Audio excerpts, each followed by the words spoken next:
खटी ये ग बस. मला आज आजपासून फक्त खटी बोलायचं नाही बर का. का बर ग? तू मला सांग, ते डॉक्टर लोक स्वतःच्या नावासमोर डीआर लावतात. आजकाल इंजिनियर लोक पण ईआर लावायला लागले आणि सीए लोक तर लावतात. ते वकील लोक ऍडव्होकेट लावतात. ते मास्टर लोक स्वतःच्या नावासमोर प्रोफेसर लावतात. कोणी कॅप्टन लावतं, कोणी कर्नल लावतं. म्हणजे काही ना काही ते लावतात. इतकंच काय, ते गावामधले इतके बित्तू पोरं, त्यांना सुद्धा कोणी भावी आमदार, भावी खासदार म्हणतात. त्या गावातल्या शेंबड्या पोरी कुठे अँजल प्रिया, अँजल आमकीन, पप्पाची परीन, मम्मीची जान, असे त्यांची नाव असतात. आपलं काय आहे की नाही? काय तर डॉक्टरच्या बायकोला डॉक्टरीन बाई म्हणतात, वकीलच्या बायकोला वकिलीन बाई, मास्तरच्या बायकोला मास्तरीन बाई. आपले तर नवरे कंपनीमध्ये काम करतात. आपली तर मला ती पण सोय नाहीये. नाही बाई, काहीतरी तर पाहिजेच. तू आजपासून मला HM खटी म्हणायचं.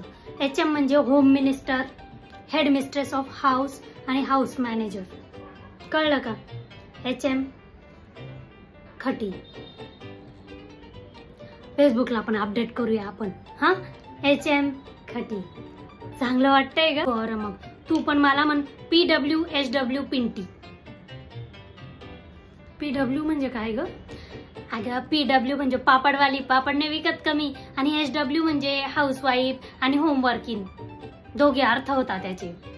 मी पण टाकते फेसबुकला PWHW पिंटी. चांगलं वाटतंय माझं पण.